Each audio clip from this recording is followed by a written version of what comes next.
Hey guys, Betsy Lemaire here from Wickenburg, Arizona. If you like what I've got to say, please like it. Please comment, follow, subscribe, whatever, whatever y'all want to do. So I was talking with a buddy of mine today, and they were like, "How do you know?" We get kind of philosophical every so often. How do you know, like, what's the difference between when you're going to date somebody like that you're going to pursue, or maybe if it's a guy, they're going to pursue that person, or if it's a girl, you're like, yeah, I'll go ahead and go on another date with them, whether it's the first, the second, third, fourth, whatever. And then, like, for this person and I, we've made a lot of bad choices, like, in who we've picked.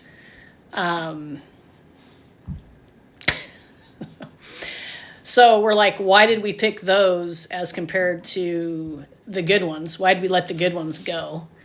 We're just like, in my whole thing with that person is like, okay, lust is not love. So, I mean, it's not. And when you cross the line physically, then they call it a soul tie. And then you are, in God's word, like, the two shall become one. It doesn't say the two shall become like 10 or 20 or, the two shall become one. So how many times are you going to become one with somebody?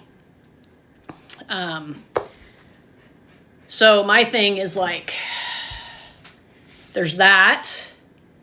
So you move too fast, and that's a bad deal. You should, give yourself 6 months to get to know somebody, because usually they'll show you who they are within 7 months. And a lot of times the ones that are narcissists, they'll move really, really fast, and they'll want to bag you. They may try to marry you within 6 months.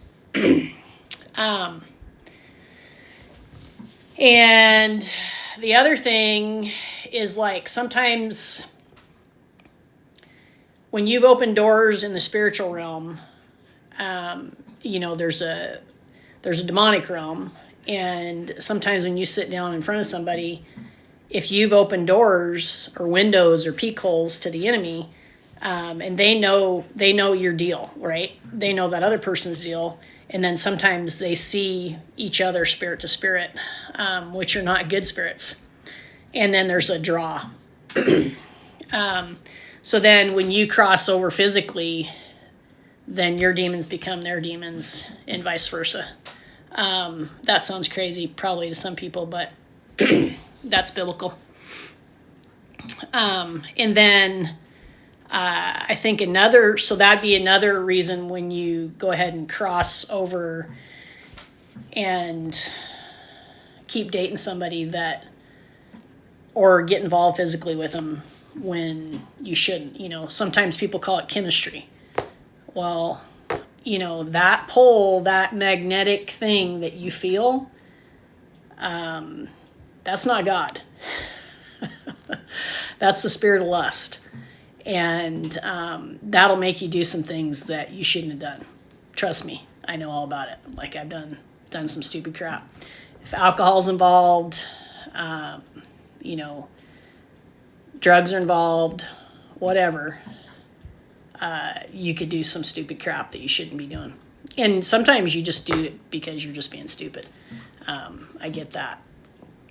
So then the other thing that I was thinking about when I got off the phone with this person is that if you want to think about it psychologically,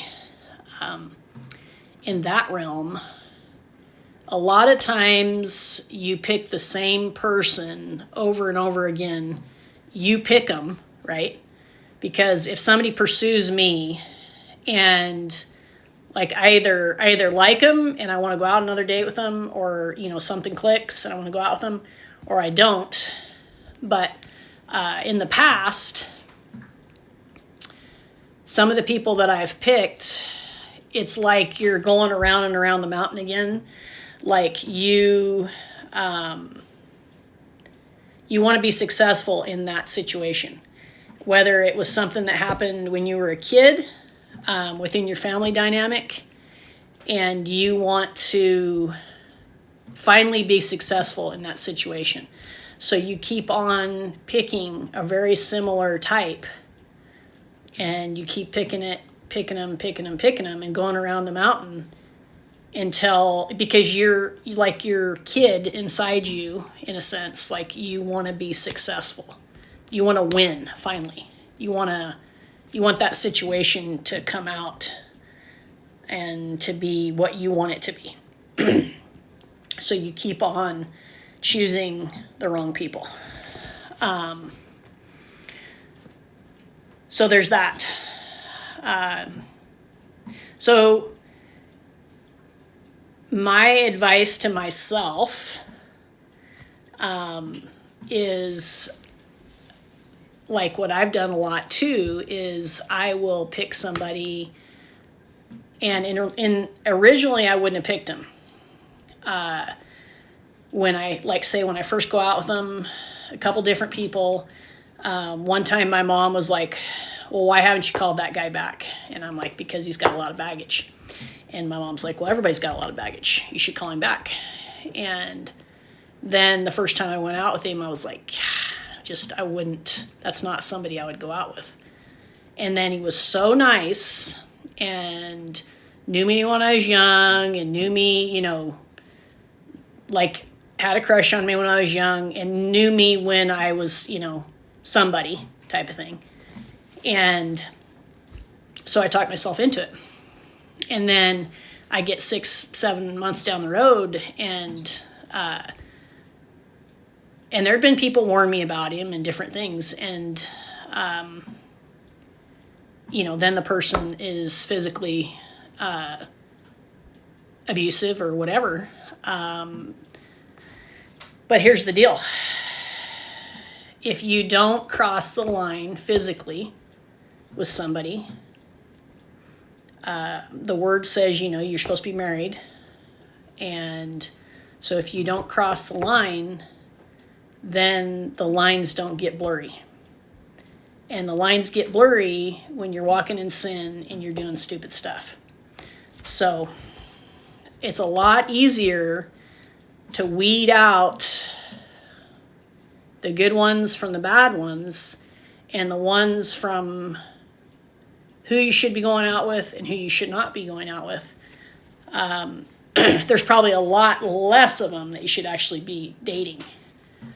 So you're allowed to be picky. You're allowed to say, no, I don't want to go out with you. You're allowed to say, no, I don't want to go out with you again. You don't have to explain why. You can be done. And if you're in a situation like any of these things that I told you about, then step back, step out, step away. Because again, lust is not love. It's totally different. Love is like a God kind of love, which is unconditional, and it's not performative. It's not what you can do for me, and it's completely different than lust. Lust is this feeling you get, this pull, this chemistry, this magnetic junk, and a lot of times there's drama with it and a lot of other stuff. So that's what I'm thinking today. So I love you guys. Have an awesome Sunday. If I can pray for you or whatever, you want to talk, reach out. I got lots of experience. I don't have all the answers, but I can visit. Talk to you soon.